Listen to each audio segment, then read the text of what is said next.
sábado teve nosso encontro, para contextualizar, né? Teve encontro, nosso evento no Farol Santander, presencial. O Gustavo estava lá nos dando a honra de recebê-lo e depois o pessoal saindo falando, cara, esse cara é muito tranquilo, é muito bom ouvir ele falar. Eu falei, é bacana ver como que o cara, assim, ele na live e aqui tem a mesma sintonia. Eu falei, para ser gestor, não necessariamente você tem que falar alto e bater na mesa, né? Pelo contrário, acho que... E a gente tem os feedbacks, né? Queria que meu superintendente fosse assim, os feedbacks assim. Legal, obrigado, cara. E muita gente já tem essa oportunidade agora, né? Eu diria que eu convivo com o complementar essa tranquilidade de uma forma bem específica internamente. Acho que sofro mais até do que eu deveria sofrer, né? Já recebi diversos conselhos, põe mais pra fora e tal, mas equilibro bem. Acho que é assim, cara, quando a gente avalia uma posição, uma pessoa no mercado financeiro, é natural a gente julgar, né? Então, por exemplo, quando a gente conversa com pessoas da área de vendas, naturalmente a gente já espera que essas pessoas sejam aceleradas, que falem bastante, que sejam aquelas pessoas que chegam e dominam o ambiente, etc. Ok, mas não necessariamente esse é o único perfil e comportamento. Assim, quando a gente interage com alguém de uma área mais técnica específica, a gente já imagina que tem uma formação técnica, que é alguém racional, etc. Não necessariamente. Então, eu acho que essa primeira impressão, esse primeiro julgamento, é muito difícil a gente se libertar dele. É cultural, a gente é assim. Mas o que eu acho que a gente tem que ter é flexibilidade para reavaliar, né? Eu conheço excelentes vendedores que são introspectivos. Não tem problema nenhum. O que ele precisa ter, e aí é uma opinião, para ser um bom vendedor, antes de mais nada, é ter interesse pelo cliente dele. Ter interesse em conhecer o cliente. Ele tem que ser bom em fazer perguntas, ele não tem que ser bom em chegar no ambiente e dominar. Ele tem que ter interesse ali pelo cliente dele, genuíno, se conectar com o cliente e ser um especialista naquilo que ele vai vender. Porque o processo de vendas, por definição, é ali um quebra-gelo, uma empatia inicial, entende a necessidade do seu cliente, ofereça algo que atenda a necessidade dele. E a terceira, ou quarta e última etapa, se contar a primeira da empatia, é simples. O cliente pede para comprar. Por quê? Porque você atendeu uma necessidade dele.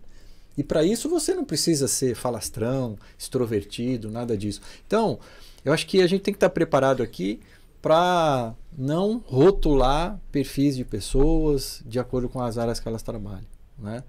E é uma crença e tem dado certo, né? Eu tenho o privilégio de contratar muita gente a minha carreira toda. E eu não gosto de olhar currículo antes. Essa é uma característica que eu aprendi numa entrevista até que eu fiz depois de um tempo. E achei super legal. Na época, eu mostrei meu currículo assim. Não quero ver teu currículo. Eu até me senti mal, né? Falei, por que não quer ver meu currículo? Será que não está interessado? Será que tem alguma coisa errada? Ele falou, não, mas eu vou te contar. Eu não quero ver teu currículo porque eu quero que você crie a sua primeira impressão em mim. Ou seja, a sua primeira impressão, não, a minha primeira impressão. Eu quero criar a minha primeira impressão através de você. Que você conte a tua história.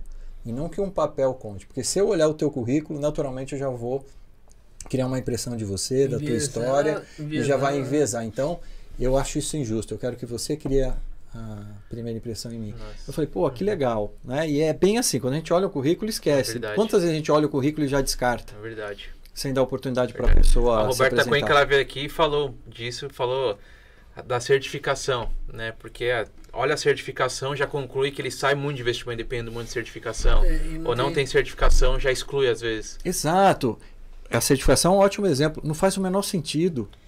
A certificação a gente sabe que é muito importante, mas qualquer pessoa que estudar vai passar. Agora, não é só certificação. O caminho para ter sucesso no nosso mundo de investimentos. Está aí um bom exemplo.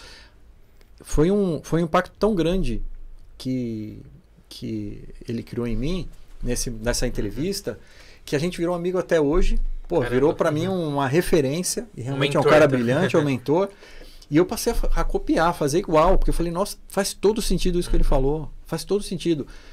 E não deu certo, óbvio que não deu certo, mas a gente ficou amigo e tem relacionamento até hoje, porque, cara, ele fez diferença na minha vida. Então, eu acho que assim, eu acho que a gente tem que aprender sempre que a gente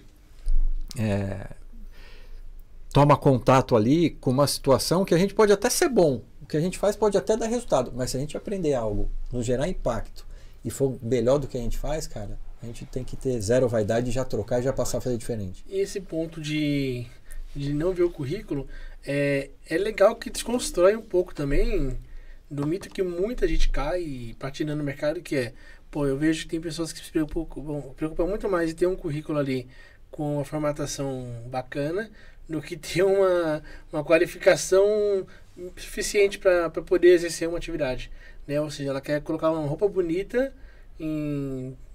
como se aquilo ali fosse o que o mercado espera. E a gente vê muito disso daí. E a certificação, acho que é um dos pontos principais. O cara tira a certificação e fala, pô, eu tenho a certificação.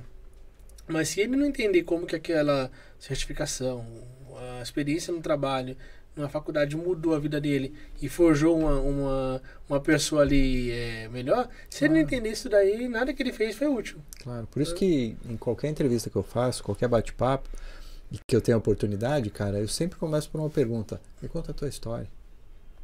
Ronaldão, me conta a tua história. O que fez você chegar até aqui? Me conta aí a tua trajetória. Compartilha aí comigo. Foi coerente, né? E legal que você traz comportamentos. Quando você conta a tua história, você conta tudo, né? Conta tudo. Comportamentos, como que você age em situações você consegue tirar várias informações importantes sem ser direto. Não é? E é muito legal também. E por que eu gosto muito dessa pergunta? Porque além dela me dar, normalmente, todos os elementos que eu preciso, ela é uma pergunta bacana de fazer, mas muito mais legal de receber. Ela é uma pergunta que demonstra interesse pelo outro, não é isso? Me conta a tua história. Como é que você se sentiu ao ouvir isso? Não é legal? Pô, ele está interessado na minha história. E aí, você valoriza a pessoa que está te valorizando ali, dando a oportunidade de estar com você naquele momento. Então, eu acho que é um baita ganha-ganha.